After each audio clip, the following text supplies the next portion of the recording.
नमस्कार दोस्तों, स्वागत है आप लोग का आपके अपने यूट्यूब चैनल हिंदी साहित्य वाला पे। और जैसा कि आप लोग को स्क्रीन पे दिखाई दे रहा होगा, यूजीसी नेट जा रहा है पेपर फर्स्ट लोक विकास और पर्यावरण यूनिट नंबर 9, जिसको हम लोग अंग्रेजी में पीपल डेवलपमेंट एंड इन्वायरमेंट कहते हैं। ठीक है, तो आज की क्लास में दोस्तों हम लोग ये इन्वायरमेंट से जो है पीपल डेवलपमेंट एंड इन्वायरमेंट से ये आज हम लोग की लास्ट वाली क्लास है। और इससे पहले हम लोगों ने 5, 6 या 7 शायद क्लास लिए थे इससे संबंधित। तो आज का जो टॉपिक है ये बहुत ही महत्वपूर्ण होने वाला है, जिसमें हम लोग अंतर्राष्ट्रीय समझौते, प्रयास मॉन्ट्रियल प्रोटोकॉल, रियो सम्मेलन, क्योटो जैव विविधता सम्मेलन और क्योटो प्रोटोकॉल, पेरिस समझौता और अंतर्राष्ट्रीय संधि, सौर संधि, इन प्रमुख बिंदुओं पे बात करने वाले हैं जो आज की टॉपिक है और जो यूजीसी ने निर्धारित किया था लास्ट टॉपिक सिलेबस में, तो वो ठीक है। तो आइए आज हम लोग उसको पढ़ते हैं। ठीक है, चलिए, जो सबसे पहला आपके सामने है पॉइंट कि जलवायु परिवर्तन संबंधी अंतर्राष्ट्रीय प्रयास या समझौते। तो हम लोग पहले इसमें मॉन्ट्रियल प्रोटोकॉल को देखते हैं। जैसा कि यहाँ पे था सिलेबस में आप लोग को सीधे सीधे पॉइंट में, तो हमने क्या किया कि वही चीज़ें पहले ही एक बार कह चुके हैं आप लोगों से बार बार कि हम लोग उसी पॉइंट पे बात करेंगे जहाँ से क्वेश्चन यूजीसी उठाता है और बनाता है। ठीक है, तो चलिए हम लोग उन्हीं पॉइंट को देखते हैं ना जहाँ से क्वेश्चन आएंगे। तो चलिए शुरुआत करते हैं। Montreal protocol 1987। ठीक है, ये क्या होता है आइए हम लोग देखते हैं। ओजोन परत के क्षरण को रोकने के लिए 16 सितंबर 1987 को कनाडा में अग्रणी अंतर्राष्ट्रीय समुदाय का सम्मेलन हुआ और इसके तहत ही क्लोरोफ्लोरोकार्बन गैस के उत्पाद में अगले 10 वर्षों में कटौती करने तथा हाइड्रोजन गैस के उत्पादन को पूर्णतः समाप्त करने की सहमति बनी थी और यह समझौता 1989 में प्रभाव में आया। तो मॉन्ट्रियल प्रोटोकॉल 1987 ये है। अभी जो ये आप लोग पढ़े कि 16 सितंबर 1987 को कनाडा में अंतर्राष्ट्रीय समुदाय का सम्मेलन हुआ और इसमें एक निर्णय लिया गया, यही क्या है, तो यह मॉन्ट्रियल प्रोटोकॉल है। ठीक है, तो आप लोग इसको थोड़ा सा मोटा मोटा याद रखिएगा, इससे क्वेश्चन बन सकता है कि कब किया गया था। चलिए नेक्स्ट क्वेश्चन पर देखते हैं नेक्स्ट पॉइंट क्या है। और नेक्स्ट पॉइंट है हम लोग का प्रथम पृथ्वी सम्मेलन या रियो 1992। तो आप लोग से अगर क्वेश्चन पूछे कि प्रथम पृथ्वी सम्मेलन कब हुआ था, तो 1992 में। ठीक है, आइए इस पॉइंट में हम लोग को ध्यान देने वाली कौन सी बात है, तो आइए हम लोग देखते हैं। जैसे कि पृथ्वी तथा उसके पर्यावरण की सुरक्षा एवं पारिस्थितिकी संतुलन को बनाए रखने के लिए जैव विविधता को समृद्ध करने हेतु ब्राज़ील के रियो डी जेनेरियो में संयुक्त राष्ट्र के तत्वाधान में पर्यावरण और विकास सम्मेलन आयोजित किया गया और इस समय सम्मिलित देशों में टिकाऊ विकास के लिए व्यापक कार्रवाई एजेंडा 21 स्वीकृति किया। इस सम्मेलन में वैश्विक सुरक्षा कोष बनाया गया जो ग्लोबल वार्मिंग को रोकने, जैव विविधता संरक्षण एवं अंतर्राष्ट्रीय जल संसाधनों के प्रदूषण नियंत्रण में सहयोग देगा।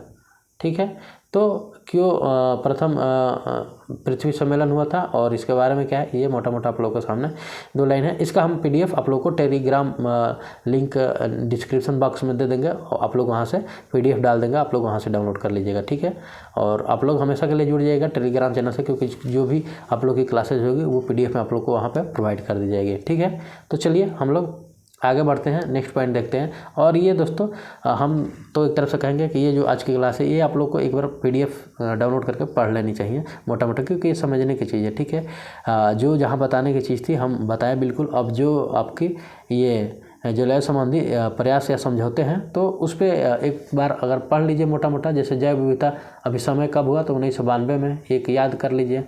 और इसमें क्या हुआ था, तो आइए बस हम लोग पढ़ते चलेंगे, ऑनलाइन पढ़ेंगे तो हो जाएगा। जैसे ऑनलाइन का मतलब कि एक बार बस पढ़ लिया जाए। यह संधि 1992 में रियो डी जेनेरियो में हुए पृथ्वी शिखर सम्मेलन के दौरान 71 देशों के द्वारा हस्ताक्षर कर दी गई थी। यह संधि 29 दिसंबर 1993 में प्रभावी हो गई। इस संधि में यह सहमति बनी कि जीव और पेड़ पौधे उस देश की संपत्ति माने जाएंगे जिस देश में ये होते हैं, तथा यदि उन्हें किसी दूसरे देश में लाकर उन्हें नया उत्पाद विकसित किया जाए तो उनके मूल देश को उसकी क्षतिपूर्ति दी जानी चाहिए। ठीक है, तो अभी देखिए जैसा हम लोग के यहाँ बाघ समाप्त हो गए थे, मतलब बहुत कम हो गए थे, तो अभी पिछले साल ही लाया गया था बाघ, तो पिछले साल का 2023 में ही लाया गया था। तो देख सकते हैं वही चीज़ें थी, वो समझौता जो था। अगला है क्योटो ये प्रोटोकॉल, और ये सन क्या है इसका, तो 1997। चलिए इसके बारे में थोड़ा सा पढ़ते हैं। जैसे जलवायु परिवर्तन पर चली लंबी बहस के बाद जापान के क्योटो शहर में 11 दिसंबर 1997 को हुए UNFCCC के तीसरे सम्मेलन में क्योटो प्रोटोकॉल को स्वीकार किया गया। क्योटो प्रोटोकॉल एक कानूनी बाध्यकारी समझौता था जो 16 फरवरी 2005 को प्रभावी हुआ और इसकी प्रथम प्रतिबद्धता वर्ष 2012 में समाप्त हो गई। ठीक है, और इस संधि के अंतर्गत शामिल 37, तो देखिए 37 देश थे। कितने थे? 37। तो क्योटो प्रोटोकॉल 1997 की जो समझौता हुआ उसमें कितने देश शामिल थे? तो 37। तो ये याद करने के बिंदु है। सामूहिक रूप से ग्रीन हाउस गैस उत्सर्जन को वर्ष 1990 के स्तर पर लाने के लिए 2008 के वर्ष 2012 तक 5.2% कटौती के प्रावधान पर रखा गया और इसकी द्वितीय प्रतिबद्धता अवधि 2013 में प्रारंभ हुई और बाद 2020 में समाप्त हो गई। ठीक है, तो ये 2020 तक चला। ठीक है, क्योटो प्रोटोकॉल याद यहाँ पे क्या रखना है हम लोग को कि क्योटो प्रोटोकॉल कब? तो 1997 में। ठीक है, बस। और क्योटो प्रोटोकॉल में एनेक्स 1 मतलब देशों द्वारा उत्सर्जित निम्न 6 ग्रीन हाउस गैसों को शामिल किया गया था और वो कौन कौन से थे ये महत्वपूर्ण है याद रखने वाला, तो हम यहाँ पे लिख दे रहे हैं, वेरी वेरी इंपॉर्टेंट। तो आप लोग कार्बन डाइऑक्साइड, मीथेन और नाइट्रस ऑक्साइड, परफ्लोरोकार्बन, हाइड्रोफ्लोरोकार्बन तथा सल्फर हेक्साफ्लोराइड। भारत ने अगस्त 2002 में क्योटो प्रोटोकॉल का अनुमोदन किया। ठीक है, तो ये रहा कुछ पॉइंट्स। चलिए अब पृथ्वी सम्मेलन जो हुआ 2012 में, अभी तो 2000 जो पहला था ऊपर वाला 1992 में था, उसके बाद जो रियो 20 जो था रियो +20 2012 में, तो अब इसके बारे में हम लोग पढ़ते हैं। तो वर्ष 1992 में रियो डी जेनेरियो की आयोजित यूनसेट मतलब United nation conference of environment and development के 20 वर्षों बाद 13 से 22 जून 2012 यहाँ पे ध्यान दीजिएगा कि मध्य ब्राज़ील इसी शहर में रियो +20 का आयोजन किया। तो रियो +20 का आयोजन किसने किया था? तो ब्राज़ील। तो ब्राज़ील के शहर में था और इस सम्मेलन को UNCDS कहा गया है, मतलब United nation conference on sustainable development. ठीक है, और रियो 20 सम्मेलन में जिन 3 महत्वपूर्ण बिंदुओं को रखा गया था, आइए उन बिंदुओं पर बात कर लेते हैं। आप लोग इसको नोट कर लीजिएगा या स्क्रीनशॉट ले लीजिएगा। कि सतत विकास के लिए राजनीतिक इच्छा शक्ति, निर्णयों को मानने तथा उसे लागू करने के अंतर को कम करना और नई तथा तेज़ी से उभरती हुई चुनौतियों का सामना करना। ये कुछ प्रमुख बिंदु है, आप लोग नोट कर लीजिएगा या एक बार बस पढ़ लीजिएगा। अगला जो पॉइंट है लीला सम्मेलन। तो लीला सम्मेलन क्या होता है, आइए हम लोग पढ़ते हैं थोड़ा सा। लीला सम्मेलन COP20 2014। तो ये तो याद ही कर लीजिएगा कब हुआ था। पेरू की राजधानी लीमा में जलवायु सम्मेलन 1 से 14 दिसंबर 2014 को आयोजित किया गया। इस सम्मेलन में 194 देशों ने वैश्विक कार्बन उत्सर्जन के कटौती के संकल्पों के लिए आम सहमति वाला प्रारूप स्वीकार किया। तो कितने देश थे थोड़े दोस्तों, ये याद हम लोग को कर लेना है। लीमा सम्मेलन में तो 194।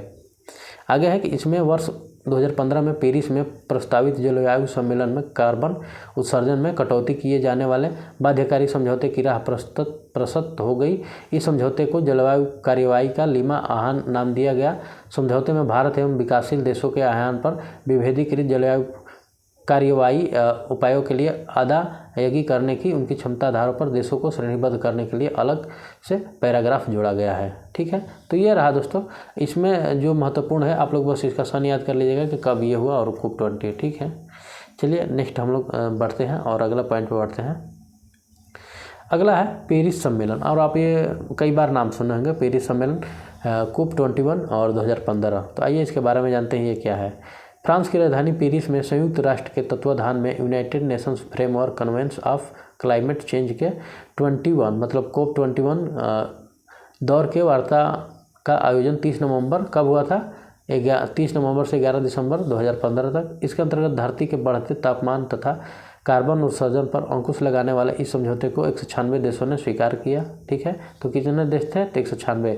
इस समझौते के अंतर्गत पूर्व औद्योगिक युग की तुलना में इस शताब्दी की वैश्विक तापमान वृद्धि को 2.2 डिग्री सेल्सियस से कम रखना तय किया गया। इसके अतिरिक्त जलवायु परिवर्तन के प्रभाव से निपटने में देशों को क्षमतावान बनाने का भी लक्ष्य तय किया गया। इस सम्मेलन के अंतर्गत निम्नलिखित प्रमुख मुद्दों पर बल दिया गया।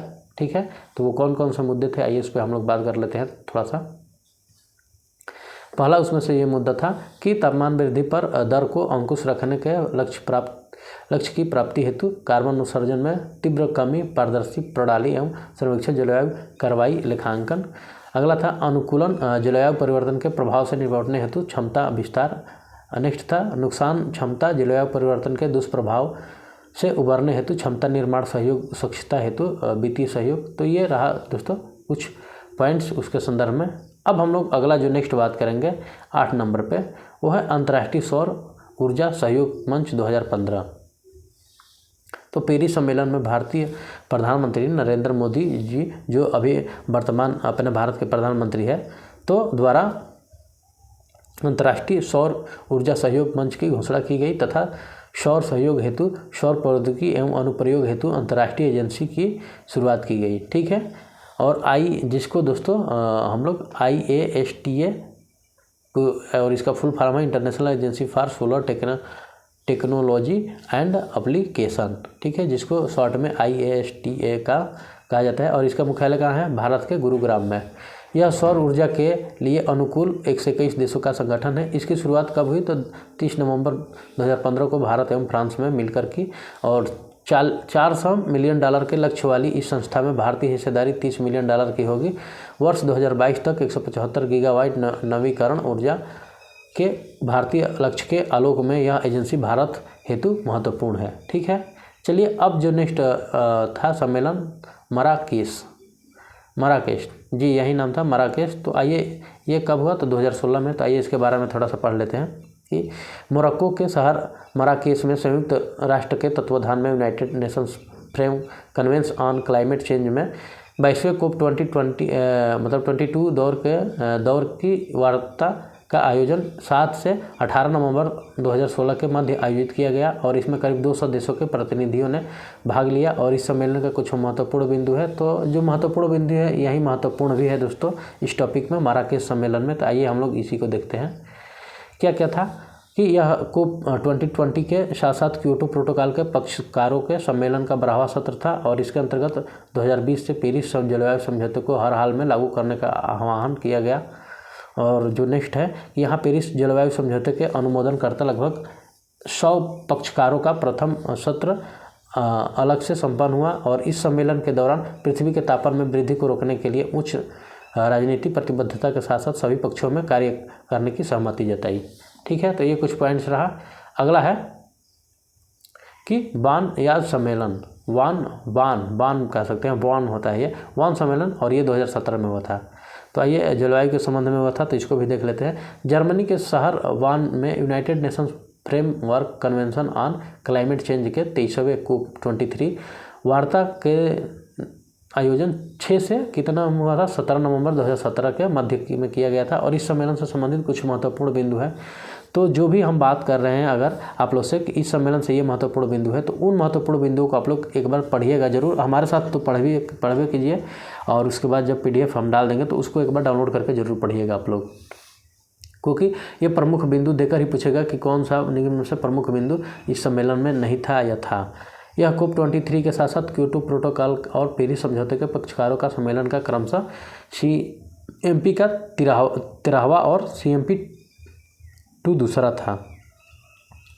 और नेक्स्ट है सम्मेलन में वर्ष 2020 पेरिस जलवायु समझौते को लागू करने पर बल दिया गया। और इस सम्मेलन में एक महत्वपूर्ण प्रगति टला-नोवा वार्ता, ध्यान दीजिएगा, टला-नोवा वार्ता के रूप में हुई, जिसके तहत यह सहमति व्यक्त की गई कि 2018 से 19 में आयोजित होने वाले 2 जलवायु सम्मेलनों में विशेष स्टॉक टेकिंग सत्र होंगे, जिनमें ग्रीन हाउस और उत्सर्जन के संबंध में उठाई जा रही पहलों की समीक्षा की जाएगी। तो जब भी पूछेगा कि टला-नोवा वार्ता किस सम्मेलन में हुआ था, तो कब हुआ था? तो बाल सम्मेलन में। बाल सम्मेलन में आपका टला-नोवा वार्ता हुआ था, ध्यान दीजिएगा। चलिए नेक्स्ट क्वेश्चन की तरफ बढ़ते हैं। नेक्स्ट क्वेश्चन बोल रहे हैं, मतलब नेक्स्ट पॉइंट की ओर। और नेक्स्ट पॉइंट क्या है? पोलैंड सम्मेलन। ठीक है। तो आइए हम लोग देखते हैं पोलैंड सम्मेलन क्या था। कि इस सम्मेलन में दोस्तों ये 2018 में हुआ था। जलवायु परिवर्तन पर संयुक्त राष्ट्र फ्रेम के अंतर्गत शीर्ष निकाय कॉन्फ्रेंस ऑफ पार्टीज के 24वें सत्र का आयोजन 2 से 15 दिसंबर तक पोलैंड के काटोविस में किया गया। और इस सम्मेलन में 3 मुख्य मुद्दों पर ध्यान केंद्रित किया गया। और वो कौन कौन से मुद्दे थे या बिंदु थे? तो आइए यहाँ पे, और ये महत्वपूर्ण है, हम बार बार बोल रहे हैं। पेरिस समझौते के कार्यान्वयन के लिए दिशा निर्देश व तैयारियों को अंतिम रूप देना। दूसरा है सुविधा प्रदान करने वाले ताला नोवा संवाद 2018 का समापन, और नेक्स्ट था 2020 में पूर्व में उठाए जाने वाले कदमों का कार्यान्वयन एवं महत्वाकांक्षाओं का सर्वेक्षण। ठीक है, और इसके बाद जो पॉइंट आता है आपका 12 नंबर पे, वो है आपका मैड्रिड सम्मेलन, और इसको कोप 25 मतलब 2019 में यह हुआ था। तो मैड्रिड सम्मेलन, आइए इसको देखते हैं। जलवायु परिवर्तन पर संयुक्त राष्ट्र फ्रेम के अंतर्गत शीर्ष निकाय कॉन्फ्रेंस ऑफ पार्टीज के 25वें सत्र का आयोजन 2 से 13 दिसंबर 2019 तक स्पेन की राजधानी मैड्रिड में हुआ, और यह सम्मेलन जलवायु परिवर्तन के एजेंडे में शामिल महत्वपूर्ण मुद्दों के बारे में बिना किसी निर्णय से समाप्त हो गया। इस सम्मेलन में उन गरीब देशों की मदद करने के लिए घोषणा समर्थन किया गया जो जलवायु परिवर्तन के प्रभाव से जूझ रहे थे, लेकिन ऐसा करने के लिए किसी धन का आवंटन नहीं किया गया। और नेक्स्ट जो है वो है कोप 25 मतलब कोप 25 की अंतिम घोषणा 2015 के ऐतिहासिक पेरिस कोप जलवायु परिवर्तन के समझौते के लक्ष्यों के अनुरूप पृथ्वी पर वैश्विक तापन के लिए उत्तरदायी ग्रीन गैसों की कटौती के लिए तत्काल आवश्यकता का आह्वान किया गया। ठीक है, तो ये रहा कुछ प्रमुख बिंदु दोस्तों हम लोग का जलवायु परिवर्तन से जो सम्मेलन हुए थे उससे संबंधित। और देखिए इसमें कुछ समझाने वाली चीज़ें थी नहीं, और इनसे संबंधित कुछ महत्वपूर्ण पंक्तियाँ थी और महत्वपूर्ण सम्मेलन थे जिनका हमने सन भी बता दिया है कब हुआ है। तो आप लोगों के लिए PDF हम डिस्क्रिप्शन बॉक्स में लिंक डाल देंगे टेलीग्राम का, और आप लोग वहाँ से जो भी हमारी वीडियो देख रहे हैं दोस्त, हम फ्रेंड हमारे, आप लोग वहाँ से वो PDF डाउनलोड कर लीजिएगा और इसको एक बार अपने तरीके से सरसरी निगाह से पढ़ लीजिएगा, चाहे जैसे पढ़ सकते हैं। और उसके बाद दोस्तों आप लोग को वीडियो कैसी लगी हमें ज़रूर बताइएगा, और PDF कैसा लगता है ज़रूर बताइएगा, और वीडियो और PDF दोनों अच्छा लगता है तो आप लोग चैनल को लाइक सब्सक्राइब और शेयर जरूर कीजिए, और अपने दोस्तों से भी शेयर कीजिए और उनसे भी सब्सक्राइब कराइए। तो चलिए दोस्तों ठीक है, आज की क्लास इतना ही। मिलते हैं अगली क्लास में उच्च शिक्षा से, जो 10 नंबर यूनिट है, एक नया टॉपिक को शुरुआत करते हुए, और उस पर हम लोग बात करेंगे। और अगला जो टॉपिक है उसका नाम आपका रहेगा उच्च शिक्षा प्रणाली, तो यूनिट नंबर 10 जो हम लोग का लास्ट यूनिट होगा। और बीच में एक और चैप्टर बचा है युक्त युक्ति संगत, तो उस पर भी थोड़ा सा बात हम लोग कर लेंगे कभी बाद में, लेकिन उससे पहले हम लोग उच्च शिक्षा प्रणाली से कुछ ज़्यादातर ही क्वेश्चन आते हैं तो उसको अच्छे से देखेंगे। तो ठीक है दोस्तों, आज के लिए इतना ही। मिलते हैं अगली क्लास में एक नए जोश, नए उमंग और नई वीडियो के साथ। तब तक के लिए दोस्तों, और एक नए यूनिट के भी साथ। तब तक के लिए इतना ही, आज के लिए धन्यवाद।